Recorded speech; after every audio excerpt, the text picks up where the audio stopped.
ስልቱን ጠብቆ አስገራሚ ዳንስ ይደንሳል። ቬኑስ ፍላይ ትራፕ ይመስለኝ የምትባል እንትን አለች። እቺ በጣም ስል የሆነ ቴንታክልስ አላቸው። አፍ ይመስላሉ። እንደዚህ በጣም ሻርፕ ጥርስ መሳይ ነገር አላቸው።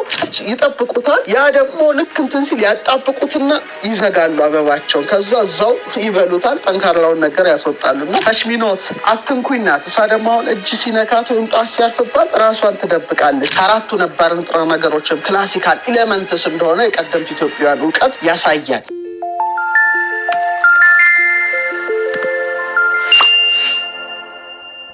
ዛሬ የተቀጣጠልነው እንግዲህ ስለ እጽዋት ነው፣ ስለ አዝርዕት ነው፣ ስለ አትክልት ነው። በተለይ የምነግራችሁ የቀደምት ኢትዮጵያውያንን የአዝርዕት፣ የአትክልት፣ የእጽዋት ሳይንስን ነው ጠቅለል አድርጌ ልነግራችሁ የምፈልገው። ዝርዝር ሳይሆን ጠቅለል ያለ ነገር ነው። ምክንያቱም ለአጥኞች እና ለተመራማሪዎች እንዲሆን አድርጌ ነው ላቀርበው የምፈልገው። ባለፉት ጊዜያት እንግዲህ በርካታ ነገሮችን አይተናል። መቼም ኢትዮጵያ በእጽዋቱም የራሷ ሳይንስና በቅመማውም አላት፣ በስነ ማዕድናቱም አላት፣ በስነ ፈለኩም አላት። በሁሉም መስኩ በተፈጥሮ ሳይንስ እና በማህበራዊ ሳይንስ አባቶቻችን በርካታ ነገርን ጽፈው አልፈዋልና ይህን ሳይንሶቻቸውን ነው ማቀርብላችሁ። ዛሬ ስለ አዝርዕት፣ ስለ አትክልት፣ ስለ እጽዋት አቀርብላችኋለሁ። በሚቀጥለው ደግሞ ምናልባት የእንስሳት፣ የአራዊት፣ የወፍ ደግሞ አኒማል ባዮሎጂ ማቀረብ ይሆናል። ዛሬ ፕላንት ባዮሎጂ ነው ይዤላችሁ መቀርበው። እንግዲህ ቀደምት ኢትዮጵያውያን ስለ አዝርዕት፣ ስለ አትክልት፣ ስለ እጽዋት ለይተው ጽፈዋል።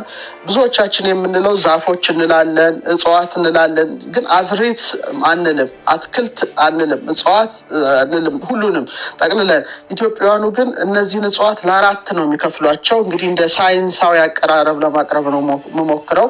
ቀደምት ኢትዮጵያውያን በተለይ እነዚህን ፍጥረታት አዝርዕት ብለው አንድ ወገን፣ አትክልት ብለው ሁለተኛ ወገን፣ እጽዋት ብለው ሶስተኛ ወገን፣ አራተኛ እጽዋገነት ለአራት ነው የሚከፍሉት። እንግዲህ አዝርዕት ማለት ምንድን ነው? አትክልት ማለት ምንድን ነው? እጽዋት ማለት ምን ናቸው? የሚለውን ደግሞ ዘርዘር አድርገው ያብራሩ ነበረ። በተለይ አዝርዕት የሚሏቸው ዘር ማለት ራሱ ቅንጣት ማለት ነው።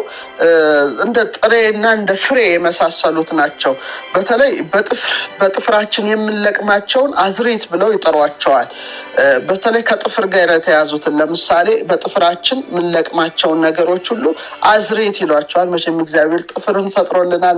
ጥፍር ራሱ የቻለ በጣም አስገራሚ ነገር አለው። ሌላ ቀን አቀርብላቸዋለሁ። በጥፍር የሚለቀሙትን አዝርዕት ብለዋቸዋል፣ ለይተው ማለት ነው። ወይም በጥፍር የሚላጡትን እንደ ሎሚ፣ እንደ ትርንጎ፣ እንደ ሙዝ እንደዚህ ምንልጣቸውን ቅርፊታቸውን ወይም ምንልጣቸውን በጥፍራችንን ተጠቅመን ምንልጣቸውን አዝርዕት የሚል የራሳቸው የሆነ ስያሜ ሰጥተዋቸዋል። ቀጥለው ደግሞ ተክል ብለዋል። ወይም በብዙ አትክልት ይባላል። አትክልት የሚሏቸው አብዛኛውን ጊዜ እንደ ችግኝ የመሳሰሉ እንደ ፍል የመሳሰሉ በተለይ የተክል ቡቃያ ይሉታል ኪዳነ ወልድም፣ ወይም ተተክሎ የጸደቀ ከጽጌ ከፍሬ ያልደረሰውን አትክልት ይላሉ። ወይም ደግሞ በማጭድ መታጨድ የሚችሉትንም አትክልት ይሏቸዋል። አዝርዕት የሚሏቸው በጥፍር የሚላጡ በተለይ ደግሞ በጥፍር የሚለቀሙ፣ አትክልት የሚሏቸው ደግሞ በማጭድም ለመታጨድ የሚደርሱትን አትክልት ወደ ማለት ደረጃ ያደርሷቸዋል። ሌላው እጽዋት ናቸው። እጽ አንድ ነው። እጽዋት ግን ብዙ ነው። በተለይ እጽዋት የሚሏቸው ጠንካራ እንጨቶችን በተለይ ወደ ዛፍ ወደ መሆን ያደጉትን በምሳር በመጥረቢያ ወደ መቆረጥ የደረሱትን እጽዋት የሚል ስም ሰጥተዋቸዋል። እና እንደ ዋንዛ፣ እንደ ዝግባ፣ እንደ ጽድ የመሳሰሉትን በእንዲህ ያለ ስያሜ ጠርተዋቸዋል። እና አባቶቻችን ምን ያህል በእውነት ለእያንዳንዱ ስያሜ ሲሰጡ ተጠንቅቀው እንደነበረ ይሄ ማሳያ ነው። አዝርዕት፣ አትክልት፣ እጽዋት፣ እጽዋገነትም በኋላ አነሳዋለሁ። እንግዲህ ህይወታችን ሁሉ ከአዝርዕት፣ ከአትክልት፣ ከእጽዋት ጋር በእጅጉ የተገናኘ ነው። ምክንያቱም አዝርዕት፣ አትክልት፣ እጽዋት ባይኖሩ ምን እንሆን ነበረ? ምንስ እንበላ ነበረ? የሚለው ነገር በጣም አስገራሚ ነው። እንግዲህ ምግባችን ሁሉ ከነዚህ የተገኘ ነው።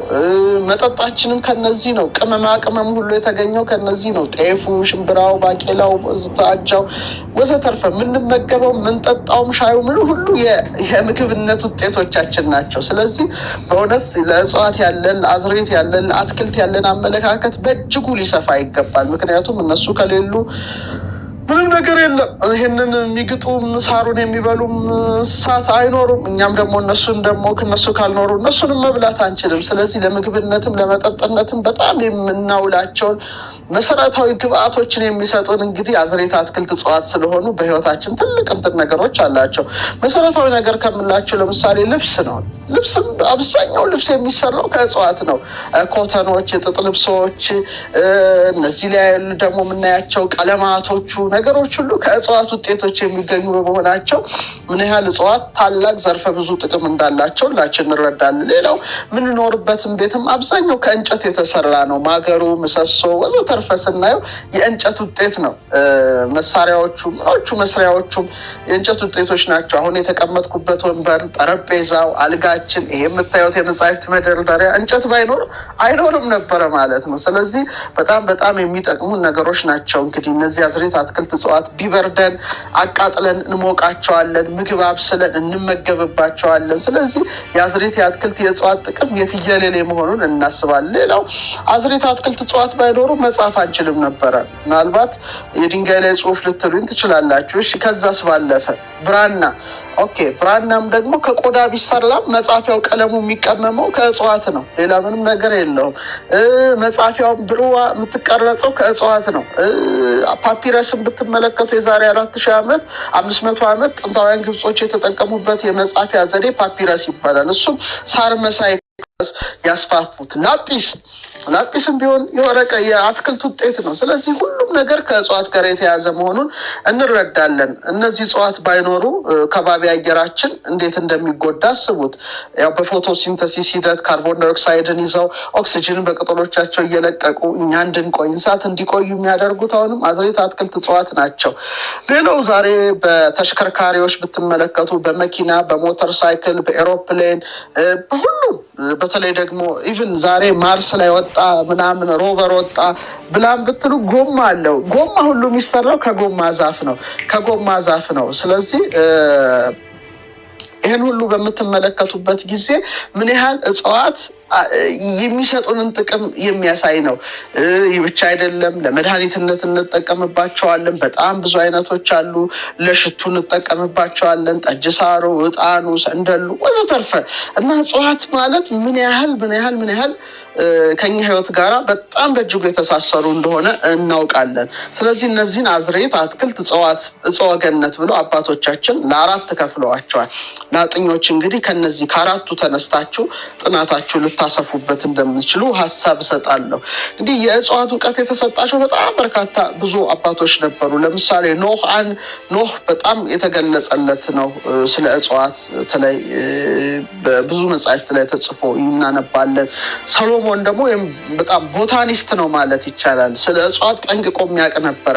በተለይ ከማስታውሰው ውስጥ በመጽሐፈ ጥበብ ምዕራፍ 7:15-21 ይመስለኛል የጨረቃን የከዋክብትን ስራ አውቅ ዘንድ የዘመኑንም መጀመሪያውንም መጨረሻውንም መካከሉንም የቀኑንም መመላለስ የጊዜውንም መለዋወጥ የዘመናቱንም ዑደት የከዋክብትንም አኗኗር አውቅ ዘንድ እውቀትን ሰጠኝ ይላል። ሰሎሞን አስትሮኖመር ነበር ማለት ነው። ስለዚህ ስለ ፀሐይ፣ ስለ ጨረቃ፣ ስለ ከዋክብት፣ ስለ ዘመናት ሁሉ ጥበብ ነበረው ራሱን የተናገረው። ስለዚህ ምን ነበር ሰሎሞን? አስትሮኖመርም ነበረ። ይቀጥልና የእንስሳትንም ጠባይ የአራዊትንም ቁጣ አውቃለሁ ይላል። አስቡ፣ የእንስሳት ጠባይ፣ የአራዊት ቁጣ። ይሄ እንግዲህ በስነ ህይወቱ በእንስሳትና በአራዊት በአዕዋፍ ላይ ጥልቅ እውቀት ነበረው ማለት ነው። የነፋሳትንም ኃይል የሰውንም ሀሳብ ካለ በኋላ ዛፎችንም ለይቶ ማወቅ የስሮችንም ተግባር ኃይል አውቅ ዘንድ ሰጠኝ ይላል። ስለዚህ ቦታኒስት ነበረ። ስለ ስሮች፣ ስለ ቅርፍቶች፣ ስለ ዛፍ አይነቶች ጠንቅቆ ያውቅ ነበረ። ምን ይላል? ይህን ደግሞ የተሰወረውን ሁሉ እንዳውቅ አደረገኝ ብሎ እግዚአብሔር ይህን ሁሉ እውቀት የአዝሬት እውቀት፣ የአትክልት እውቀት፣ የእጽዋት እውቀት፣ የስነ ፈለክ እውቀት እንደተሰጠው ተናግሯል። ስለዚህ እነዚህ እውቀቶች ራሱ የሚገለጹት ከእግዚአብሔር መሆኑን እንረዳለን። እንደውም ምን ይላል? ስለ ዛፍ ይላል ከሊባኖስ ዝግባ ጀምሮ ቅጥር አካባቢ በተለይ በግንብስ ላይ እስከሚበቅለው እስከ ሂሶጵ ድረስ ይናገር ነበር ይላል። በተለይ አንደኛ ነገሥት 4:33 ላይ የዓለም ነገስታት የስነ ፈለክ እውቀቱን የአዝሬት የአትክልት የእጽዋት እውቀቱን የአራዊት እውቀቱን ለመስማት ይሰበሰቡ ነበረ። የኢትዮጵያም ንግስት ሄዳ በእንቆቅልሽ እንደጠየቀችው ብዙዎቻችሁ ታውቃላችሁ። እና ይሄን ሁሉ ሳይንስ ያውቅ ነበረ ሰሎሞን፣ ጥበቡን ያውቅ ነበረ። እንግዳ አልነበረም ለሚኖርበት ምድር። ይሄ መታወቅ አለበት። እና ከፍተኛ እውቀት ነበራቸው። ይህ እንግዲህ ቅዱሱ መጽሐፍ የሚያስረዳው ነው። አሁን ወደ ኢትዮጵያ ሀሳብ እንምጣ። እንግዲህ ቀደምት ኢትዮጵያውያን አዝርዕት፣ አትክልት፣ እጽዋትን ሲተነትኑ መቼ ተፈጠሩ ሲሉ ሶስተኛውን ዕለት ነው የሚያነሱት። በተለይ ቅዱስ መጽሐፍ መሰረትነት ዕለተ ሰሉስን ነው የሚሉት። አሁን ተፈጥሯቸውንም ሲተነትኑ ከአራቱ ባህርያት ነው ተፈጥሯቸውን የሚያነሱት። ከመላእክትና ከነፍስ በቀር ከአራቱ ባህርያተ ስጋ ያልተፈጠረ የለም ይላሉ ቀደምት ኢትዮጵያውያን ሊቃውንት። እና ምርምራቸውን ለምሳሌ ይገልጻሉ። አዝርዕት፣ አትክልት፣ እጽዋት መገኛቸው ከምድር ስለሆነ ተፈጥሯቸው ምድር ከምታወጣቸው ከአራቱ ባህርያተ ስጋ ነው ይላሉ። ለምሳሌ ሀ1 ለ2 ሐመርሃ 3 መፊደል አራተኛ መሆኗ እሳትን፣ ውሃን፣ ነፋስ፣ መሬትን በምድር ውስጥ መኖራቸውን ያሳያል። ስለዚህ እነዚህም ተፈጥሯቸው ከምድር ስለሆነ ከአራቱ ጠባያት የተሰናሰሉ ናቸው በማለት ይገልጧቸዋል። አሁን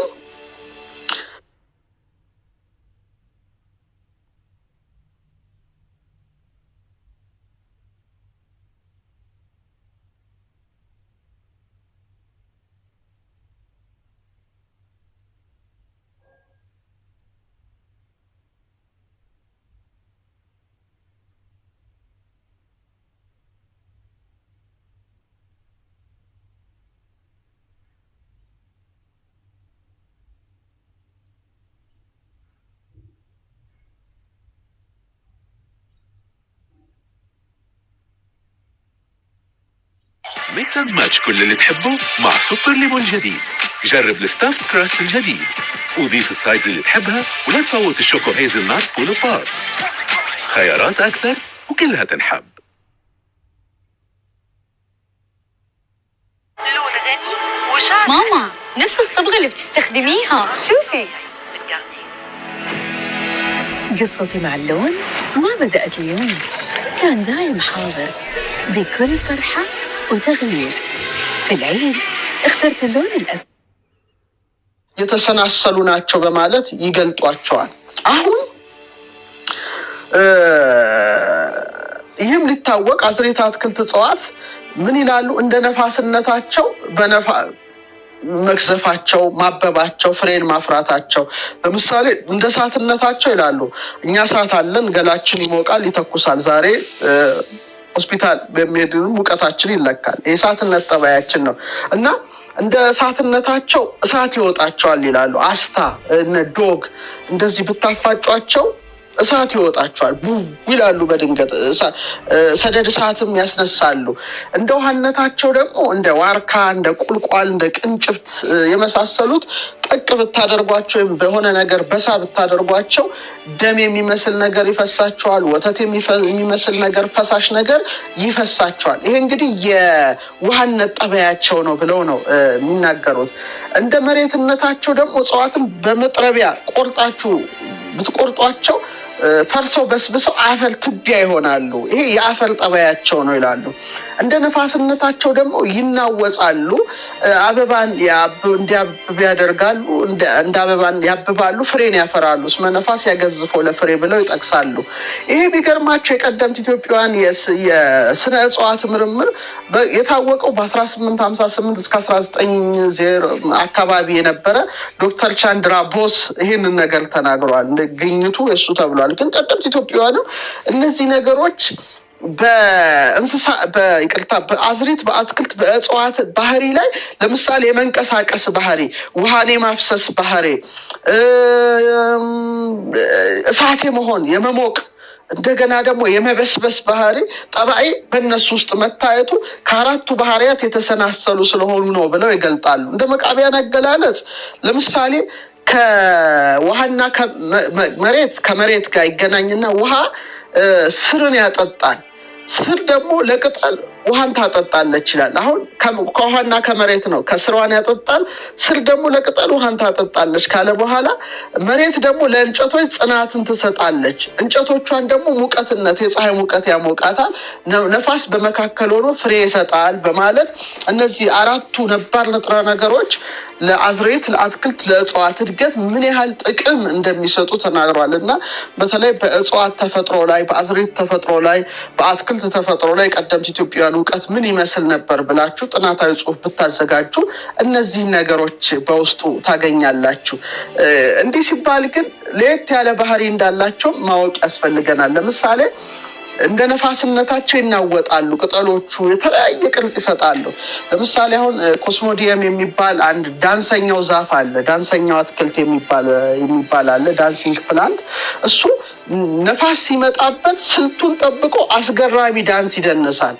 በተለይ በሌላ ሀገር እነዚህን እጽዋት በተለይ ቦታኒ ጋርደን በብዙ ሀገሮች በሄድኩባቸው ጊዜ ብዙዎቹን አይቻቸዋለሁ እና አርሞኒካ ሲነፉለት ይደንሳል። ራሱ እጽዋቶቹ ይደንሳሉ ማለት ነው። ይህ እንግዲህ እንደ ንፋስነታቸው የሚያደርጉት እንቅስቃሴ በተለይኛው አሁን የነገርኳችሁ ዛፍ ንፋስ እንዲህ ሲመጣ ልክ የነፋሱን እንትን ጠብቆ ነው ዳንስ የሚደንሰው። በጣም ለየት ያለ ሙዚቃ እንትን ሲሰሙ የመነቃቃት ጠባይ ያላቸው። ይሄ እንግዲህ ምን ያህል ተፈጥሮ አስገራሚ ነገሮች ናቸው እና ብዙዎቻቸው ከመሬት ምግባቸውን፣ ከእሳት ምግባቸውን፣ ከፀሐይ ሙቀት ማለት ነው እንደ መቃቢያ፣ እንደ ነፋስነታቸው ደግሞ የመንቀሳቀስ ጠባይ አላቸው። ይህ ብቻ ሳይሆን አንዳንዶቹ ግን ትንሽ ለየት ብለው ስጋ ተመጋቢ አትክልቶች አሉ። እኛ ብቻ አይደለም ስጋ ምንበላው፣ ስጋ የሚበሉ አትክልቶች ሰምታችሁ ታውቃላችሁ? ነፍሳት ተመጋቢ እጽዋት፣ በተለይ ስሟን ካረሳሁት ቬኑስ ፍላይ ትራፕ ይመስለኝ የምትባል እንትን አለች። እቺ በጣም ስል የሆነ ቴንታክልስ አላቸው። አፍ ይመስላሉ። እንደዚህ በጣም ሻርፕ ጥርስ መሳይ ነገር አላቸው። በጣም ያጣብቅ ሙጫ የሚመስል ነገር አላቸው እና እነዚህ እጽዋት አበባቸውን እንዲከፍታሉ፣ ከፍተው ይጠብቃሉ። አሁን በጣም የሚገርመው የተለያዩ ነፍሳት እንቁራሪት በለው ምን በለው ሌሊት ወፍ በለው በራሪ ነገር ብፈልግ የፈለገ ነገር ቢመጣ እነዚህ አትክልቶች ይጠብቁታል። ያ ደግሞ ልክ እንትን ሲል ያጣብቁትና ይዘጋሉ አበባቸውን። ከዛ እዛው ይበሉታል፣ ጠንካራውን ነገር ያስወጣሉና ስጋ በል ራሱ አሉ ማለት ነው። ስለዚህ ምግባቸውን ከመሬት ብቻ ማያ ደግሞ ለየት ያሉ እንደዚህ ደግሞ በጣም ባለፈው ደግሞ ያሳዩአችሁ ጣና ላይ ሚሞሳ ፒዩዲስ የተባለችው ወይም የሰው ነገር ተሽሚኖት አትንኩኝ ናት። እሷ ደግሞ አሁን እጅ ሲነካት ወይም ጣት ሲያርፍባት ራሷን ትደብቃለች እና እጽዋት በጣም የሚገርም ጠባይ ያላቸው እንደ ብርሃን ነገር ያላቸው አሉ። ፈሳሽ ነገር ደም የሚመስል ነገር የሚፈሳቸው አሉ። ደግሞ የወንድ ቅርጽ የሴት ቅርጽ የሚመስሉ አሉ። በጣም አስገራሚ አሉ። ለምሳሌ ዌልዌች ሚራቢለስ ናሚቢያ፣ እሱ ደግሞ ይገርማል። 2 ቅጠል ብቻ አለው፣ ግንዱ ጠንካራ ነው። ከ400 እስከ 1500 ዓመት ያለ ውሃ መኖር ይችላል ይባላል እና ይህም በጣም አስገራሚ ነው። ግን በማንኛውም ነገሩ ተፈጥሯቸው ከአራቱ ባህሪያተ ስጋ የተሰናሰለ የተያያዘ ከአራቱ ነባር ንጥረ ነገሮች ወይም ክላሲካል ኤሌመንትስ እንደሆነ የቀደምት ኢትዮጵያውያን እውቀት ያሳያል። አሁን ይህን ካሉ በኋላ እንግዲህ አራቱ ባህሪያት እንዳላቸው ደግሞ 7 ነገር በውስጣቸው ይኖራል ብለው የቀደምት የስነ ፍጥረት ሊቃውንት ኢትዮጵያውያኑ ጽፈዋል። አንደኛው ቆጽል ነው፣ ቅጠል አላቸው። ሁለተኛው ልምላሜ ነው፣ የመለምለም ግብር አላቸው። 3ኛው ግብር የሚሉት የአበባ ማበብ፣ ቅጠል፣ ልምላሜ፣ አበባ። ከአበባ በኋላ ደግሞ ፍሬ፣ ከፍሬ በኋላ ደግሞ ጣዕም አላቸው፣ መዓዛ አላቸው። ለአፍንጫ ስትቀምሰው ጣዕም አላቸው፣ መዓዛ አላቸው። ሌላው 7ኛው ደግሞ ውበት አላቸው፣ ሽን መወደድ አላቸው። ስለዚህ እጽዋት በቅጠላቸው፣ በልምላሜያቸው፣ በአበባቸው፣ በፍሬያቸው፣ በጣዕማቸው፣ በመዓዛቸውና ጀስት በቃ ልክ ስታያቸው መንፈስ ተነቃቅቶ የመወደድ ግብራት ደግሞ ጨምሮ 7ቱን እንደተከናወነላቸው ጽፈዋል። ስለዚህ በ7ቱ ላይ የራሱ የሆነ ምርምር ብታደርጉ በአራቱ ባህሪያተ ስጋ ከእጽዋት ጋር አድርጋችሁ ብትራቀቁበት መልካም ነው ላለው ላይክ በማድረግ ኮመንት በማድረግ አስተያየታችሁን በመስጠት ተንብሳት